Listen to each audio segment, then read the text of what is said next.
مظلوم حسین، ہائے عاشور کا دن، ہائے مظلوم حسین، ہائے مظلوم حسین، ہائے مظلوم حسین۔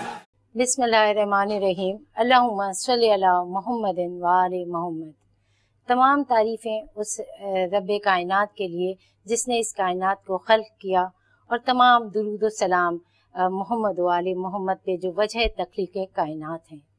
محرم الحرام کی ٹرانسمیشن حسین صبقہ ہے کہ 21 نیوز پر آپ کی خدمت میں پیش ہے۔ حنا نقوی حاضر خدمت ہے، اور اس ٹرانسمیشن کے حوالے سے میں بتاتی چلوں کہ 8، 9 اور 10 محرم کو آپ یہ ٹرانسمیشن دیکھیں گے ہمارے چینل پہ، اور ایک حقیر سی ہماری ادنا سی کاوش ہے، ادنا سی کوشش ہے، بارگاہ رسالت میں پرسہ دے رہے ہیں ہم ان کے نواسے کا، اور اس نواسے کا جس کو وہ بہت چاہتے تھے، جس کے لیے انہوں نے کہا کہ حسین منی وانا من الحسین، یعنی حسین مجھ سے ہے اور میں حسین سے ہوں۔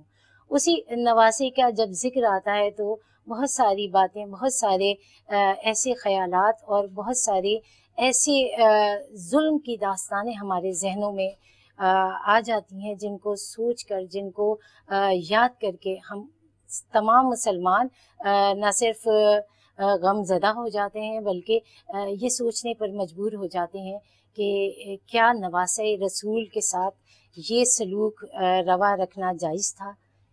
یہ تمام معاملات، یہ تمام حالات، یہ تمام واقعات یقیناً ہمیں بہت کچھ سوچنے پر مجبور کرتے ہیں، اور جس طرح ہمارا اور آپ کا سب کا عقیدہ ہے کہ محمد صلی اللہ علیہ وآلہ وسلم خاتم النبیین ہیں اور رحمت للعالمین ہیں، یہ کس طرح ممکن ہو سکتا ہے کہ وہ جوہر شناس نہ ہوں؟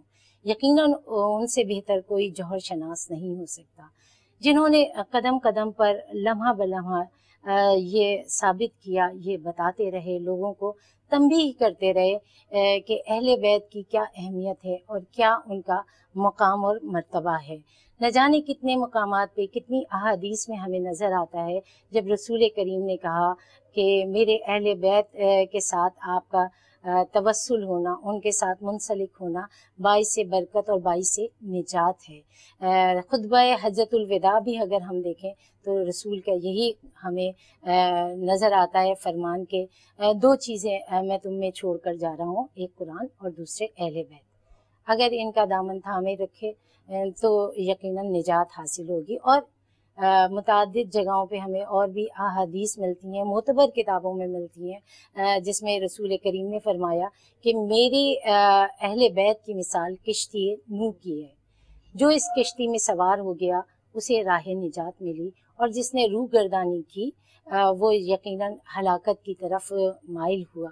تو یہ تمام چیزیں، یہ تمام باتیں جب ہمیں یاد آتی ہیں تو ہم یہ سوچنے پر مجبور ہو جاتے ہیں کہ مسلمانوں کے اس سب سے معتبر شخصیت اور اس گھرانے کے ساتھ یہ تمام حالات، یہ واقعات اور واقعہ کربلا کیوں کر نمودار ہوا۔ آج اسی موضوع پر گفتگو کریں گے۔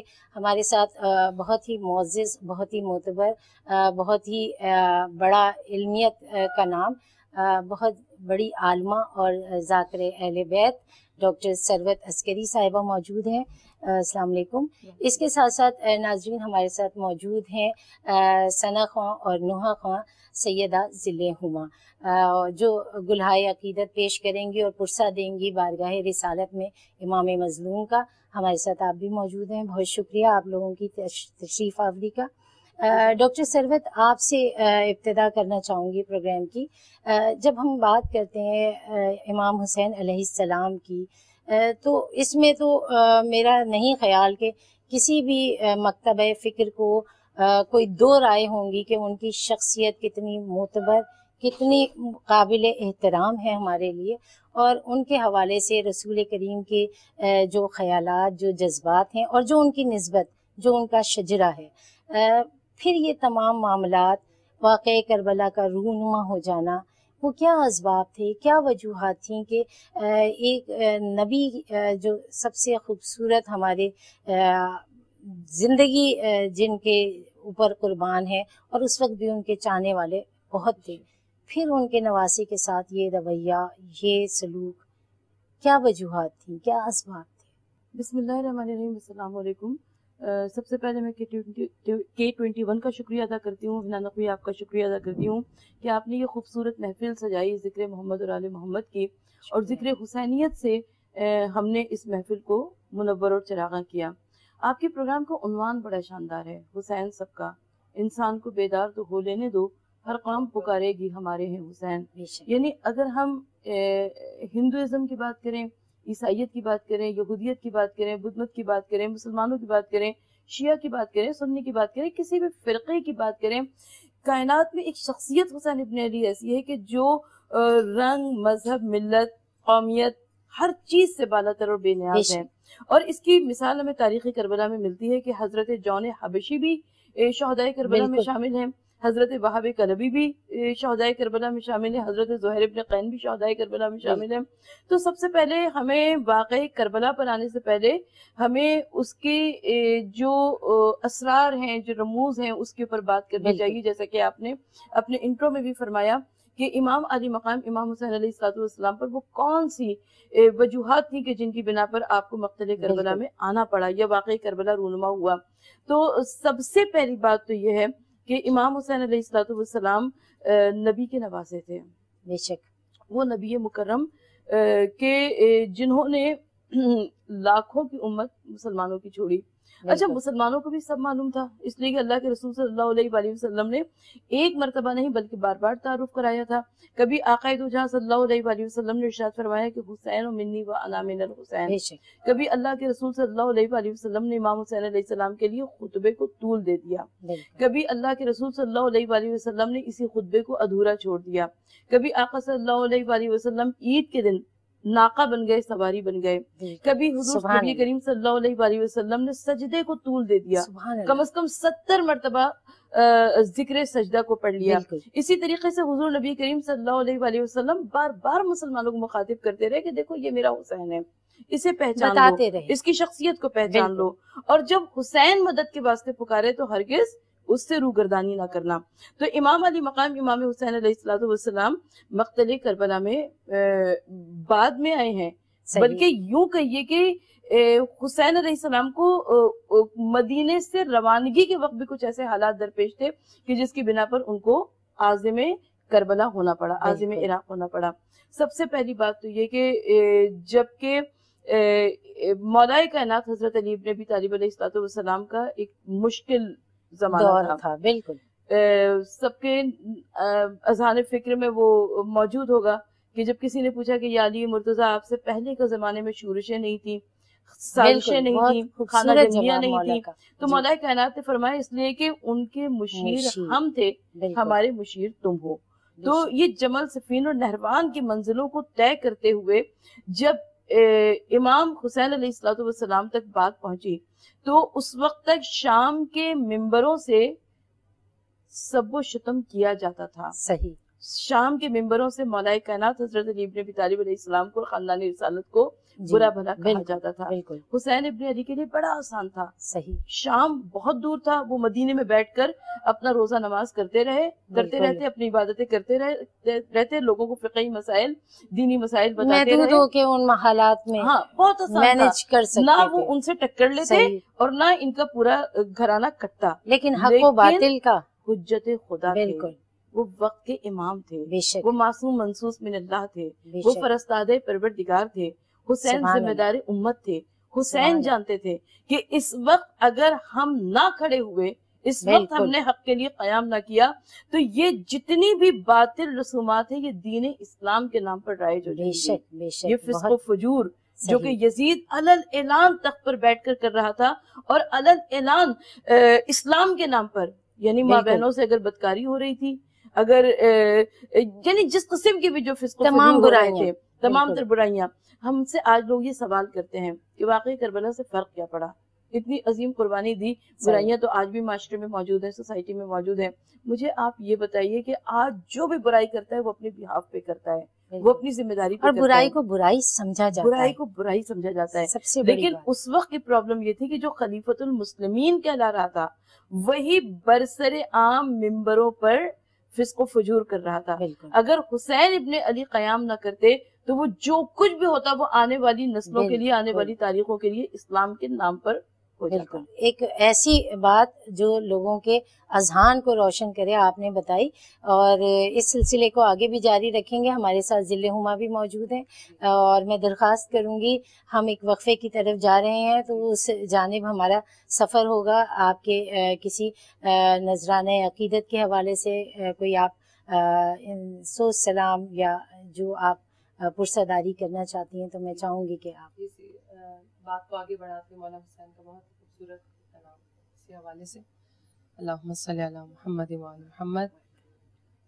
نہ ڈھونڈ کوئی سہارا، حسین کافی ہے، سبحان اللہ، نہ ڈھونڈ کوئی سہارا، حسین کافی ہے۔ یزیدیت کی جو اسلام پر ہوئی یلغار، نقاب پہن کر آ گئے کفار، نقاب دین پہن کر جو آ گئے کفار، وہ کربلا کا تھا نعرہ، حسین کافی ہے، بے شک نہ ڈھونڈ کوئی سہارا، حسین کافی ہے، نہ ڈھونڈ کوئی سہارا، حسین کافی ہے۔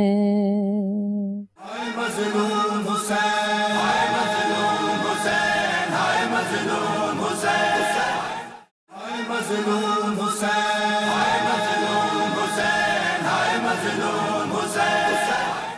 ناظرین، آپ پروگرام دیکھ رہے ہیں حسین صدقہ۔ K21 کی اس ٹرانسمیشن میں جب ہم بات کرتے ہیں حسین صدقہ تو یقیناً حسین سب کے ہی ہیں، آپ کے بھی ہیں اور ہمارے بھی ہیں۔ ان کے شخصیت، ان کا فلسفہ، ان کا نظریہ کل کائنات کے لیے۔ ہمارے ساتھ پروگرام میں موجود ہیں ڈاکٹر ثروت عسکری اور سیدہ ضلع ہما۔ ڈاکٹر صاحبہ، ہم بات کر رہے تھے بریک پہ جانے سے پہلے امام حسین کے وہ تمام اسباب، وجوہات جو واقعہ کربلا کا سبب بنے، وہ کیا حالات و واقعات تھے، کیا سیاسی سازشیں تھیں، کیا شورشیں تھیں، اور کیا منافقین کے رویے تھے جن کے وجہ سے امام حسین کو یہ سفر کرنا پڑا اور اپنا وطن مدینہ چھوڑنا پڑا۔ جب امام حسین کی ان تمام معاملات اور ان تمام عوامل کو ہم دیکھتے ہیں تو ایک سوال اور بھی ذہنوں میں بلند ہوتا ہے، اٹھتا ہے بار بار، کہ امام تنہا بھی جا سکتے تھے، وما اہل و عیال گئے ہیں، تمام بچے بھی ہیں، خواتین بھی ہیں، اس میں کیا حکمت تھی؟ آپ کے دو سوالات ہیں۔ سب سے پہلے میں پہلے سوال کا جواب دینا چاہوں گی کہ ریشہ دوانیاں حد سے زیادہ آگے بڑھ چکی تھی، اور جو شام کی حکومت تھی وہاں سے انعام و اکرام، تحفے اور خزانے جو کچھ آ رہے تھے، اس نے مدینے میں بھی ایک ایسا سیاسی ماحول کریٹ کر دیا تھا کہ جس کی بنا پر ہمیں بلکہ ابو العلا مودودی کو ایک کتاب لکھنی پڑی، خلافت اور ملوکیت، جس نے ہم کو یہ بتایا کہ خلافت ایک علیحدہ چیز ہے، ملوکیت ایک علیحدہ چیز ہے۔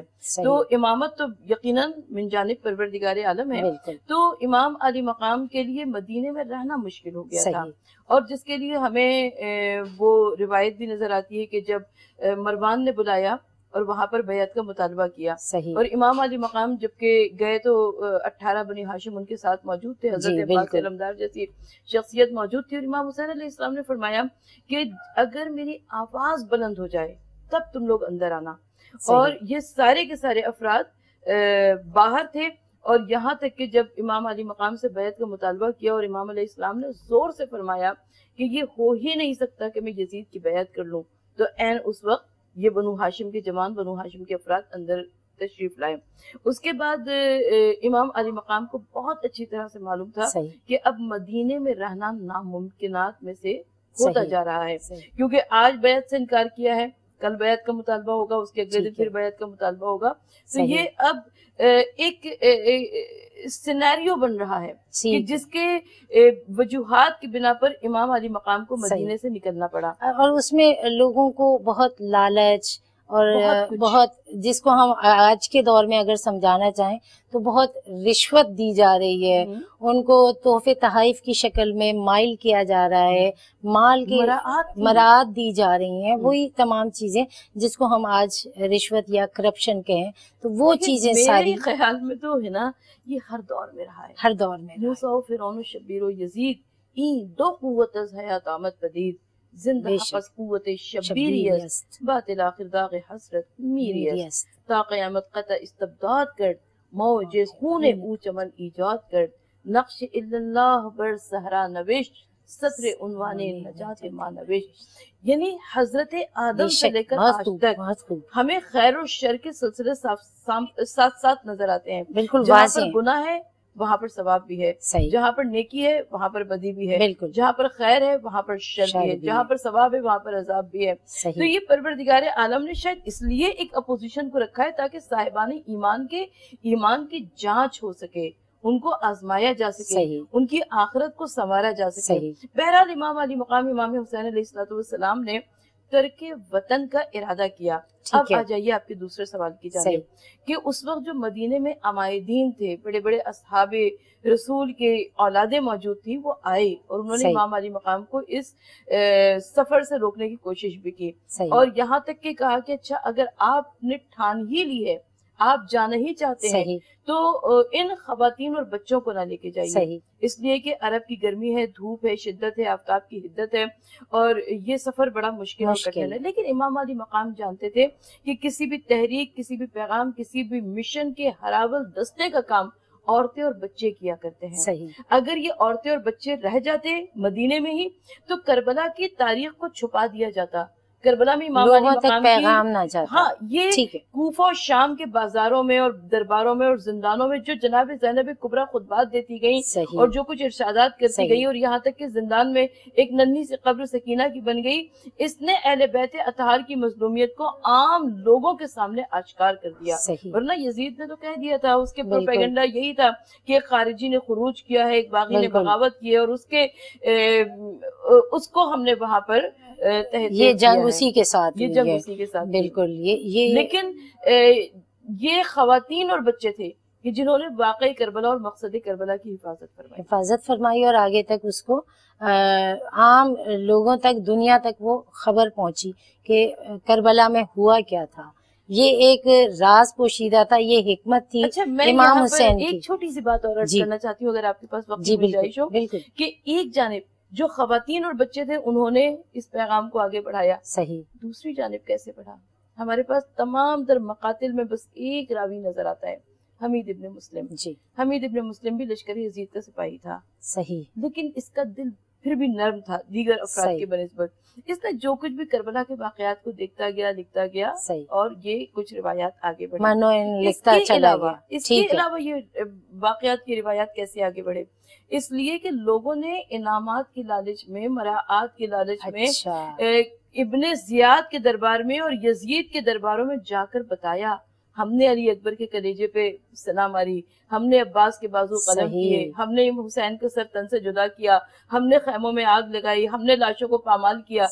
تو قاتل خود اقرار جرم کر رہا تھا، یہ یوں کہیے کہ ایک چارٹ شیٹ مقرر کی جا رہی تھی، ایک اس طریقے سے تاریخ لکھی جا رہی تھی کہ جس میں قاتل خود اپنے منہ سے کہہ رہا تھا کہ ہم نے یہ کیا۔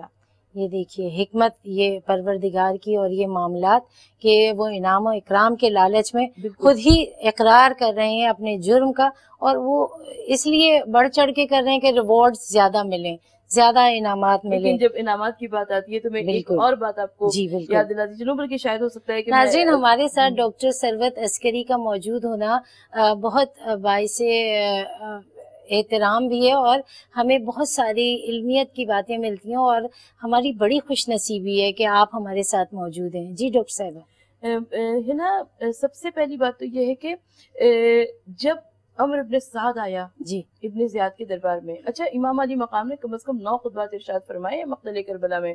اچھا عمر ابن سعد کو بار بار روکنے کی کوشش کی کہ دیکھو میرے خون سے اپنے ہاتھوں کو نہ رنگو، اس لیے کہ جو میرے خون سے اپنے ہاتھوں کو رنگے گا قیامت تک کے لیے بدنامی کا طوق لعنت کا طوق اس کی گردن میں پڑ جائے گا۔ صحیح۔ عمرو ابن سعد نے کہا کہ حسین جانتا تو سب کچھ ہوں، تم فرزند رسول الثقلین ہو، تم علی و بطول کے نور نظر ہو، مگر کیا کروں، حاکم نے وعدہ کر لیا ہے رائے کی حکومت کا۔ یہ جو رائے کی حکومت ہے نا، یہ برسوں سے میرا خواب ہے، سینے میں ایک آرزو ہے کہ رائے کی حکومت کی حکمرانی ملے گی۔ امام علی مقام نے ارشاد فرمایا، کہا کہ ابن سعد تمہیں رائے کی گندم بھی کھانا نصیب نہ ہوگی۔ یہ امام کی زبان امامت سے نکلے ہوئے جملے ہیں، جسے عمرو بن سعد نے استہزاء میں تضحیک میں اڑا دیا۔ کہا کوئی بات نہیں حسین، اگر رائے کی گندم کھانی نہیں نصیب ہوگی تو ہم رائے کی جو پہ گزارا کر لیں گے۔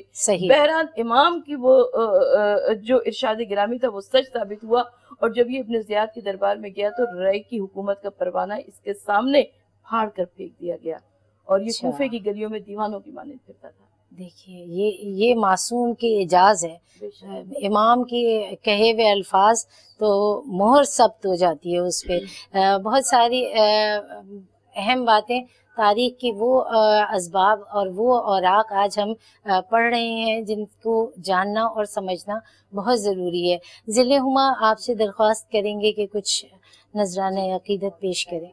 وہ خدا کی ساری خدائی میں، جو خدا کی ساری خدائی سے ہے عظیم تر وہ حسین ہے، بے شک وہ حسین ہے، وہ حسین ہے، وہ حسین ہے، وہ حسین ہے، جسے دیکھ کر یہ نبی کہے، جسے دیکھ کر یہ نبی کہے میرا چارہ گر وہ حسین ہے، وہ حسین ہے، وہ حسین ہے، اور وہ عظیم ایسا کریم ہے کہ جو حاجتوں کو روا کرے، کوئی ایک بیٹا طلب کرے تو وہ 7 بیٹے عطا کرے، وہ کوئی نہیں، وہ کوئی نہیں، یہ یقین کر وہ حسین ہے، وہ حسین ہے، وہ حسین ہے۔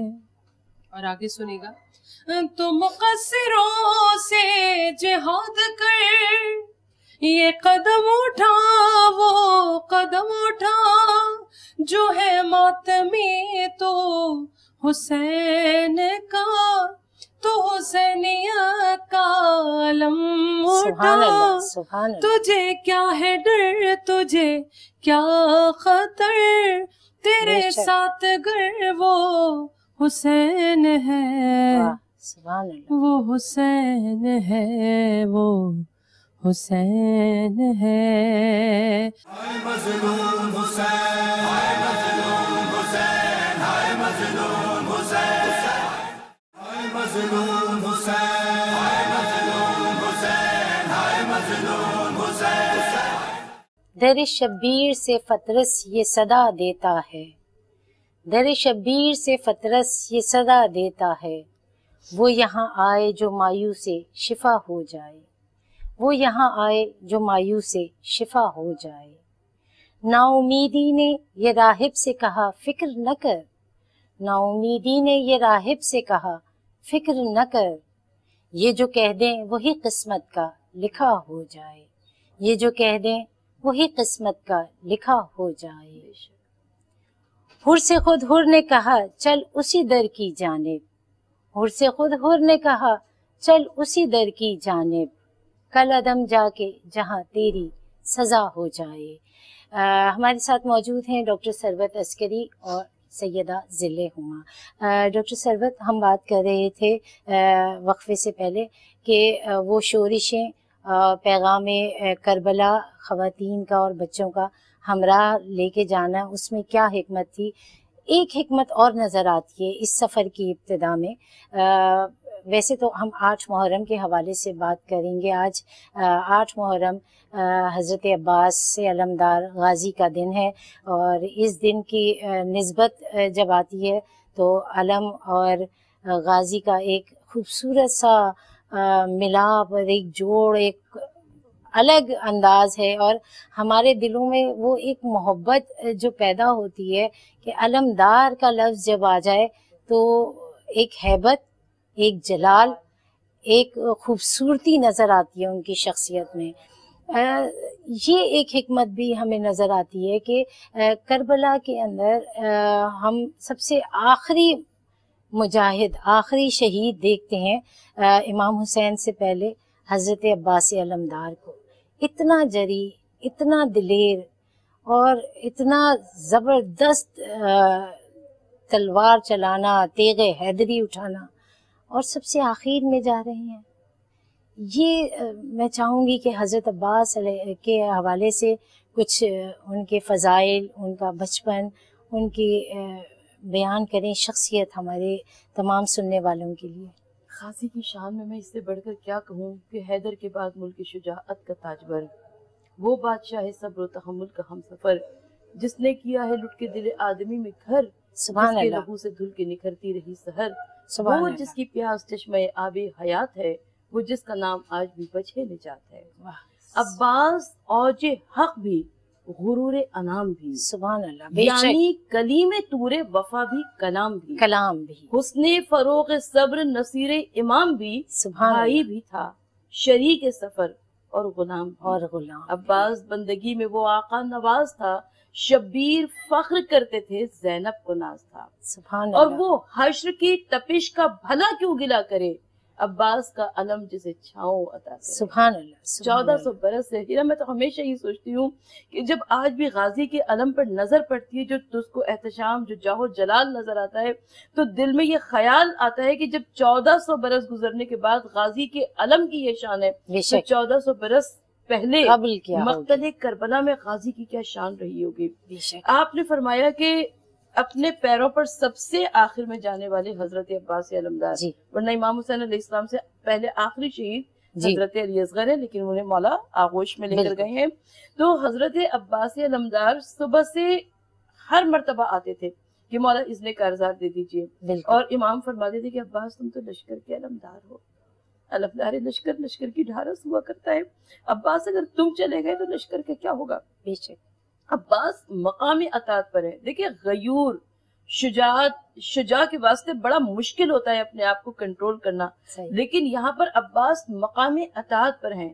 حسین کی چشم ابرو پہ نظر رہتی تھی، جو امام نے کہہ دیا بس وہی ہوگا. بالکل اب عباس رک جاتے تھے. صحیح، جیسی جیسی قربانیاں مولا حسین نے صحیح. پیش کی ہیں، حضرت حر کی قربانی، حبیب ابن مظاہر بچپن کے دوست کی بالکل. قربانی، مسلم بن اوسجہ کی قربانی، 18 برس کے بیٹے علی اکبر کی قربانی، قاسم کا لاشا پامال ہوا، اونو محمد کے لاشے رن سے بالکل. مقتل سے خیمے میں آئے.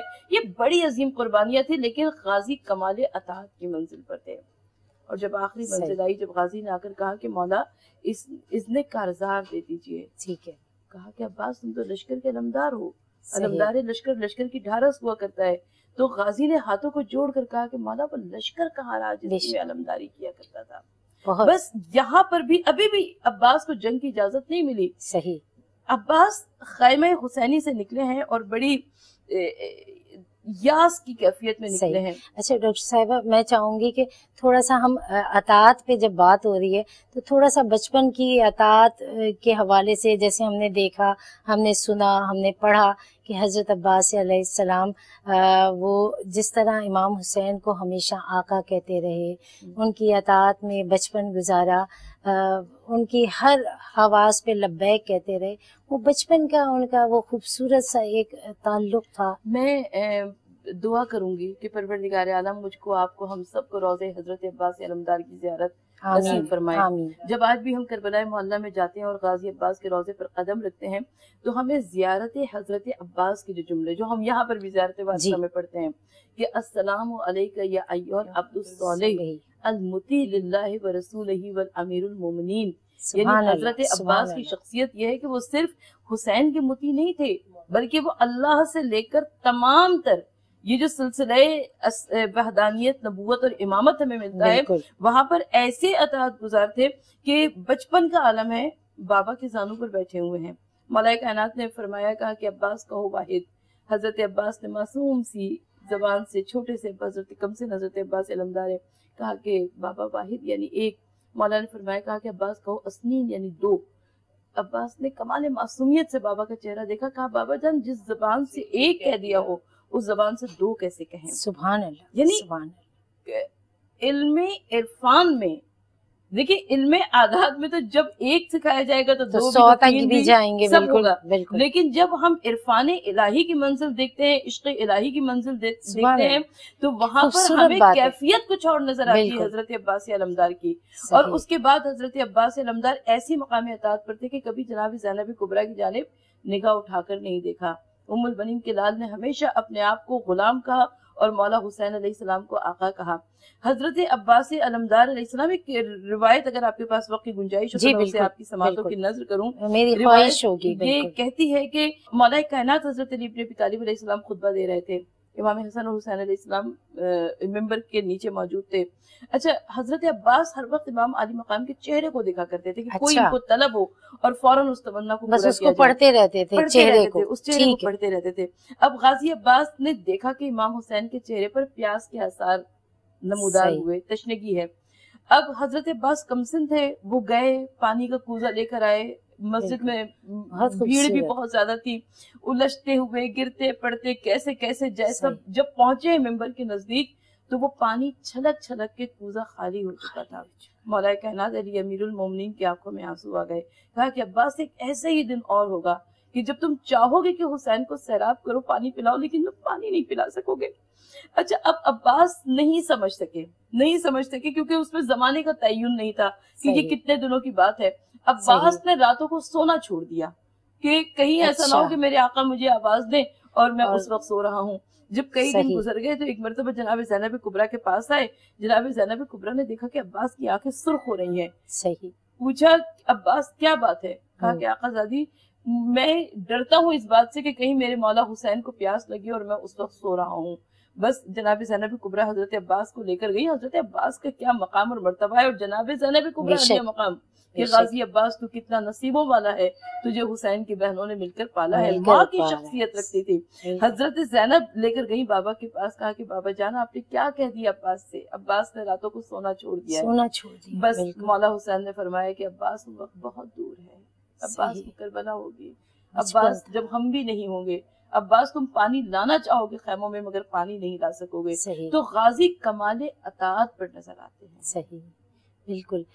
بہت ہی ایسی گفتگو جس میں بالکل دل نہیں چاہتا کہ اس ربط کو، اس تسلسل کو بیچ میں منقطع کیا جائے، لیکن ایک وقفہ لینا بہت ضروری ہے. اور لیکن وقفے پہ جانے سے پہلے میں پھر درخواست کروں گی سیدہ ذل ہما صاحبہ سے کہ آپ حضرت عباس علیہ السلام کے حوالے سے کچھ کلام پیش کریں. اللہم صلی علی محمد. وفا جس کا پڑھے کلمہ اسے عباس کہتے ہیں. جسے سجدے کریں سجدہ اسے عباس کہتے ہیں. جو پتھر پر علم گاڑے اسے کہتے ہیں سب حیدر، اور علم گاڑے جو پانی پر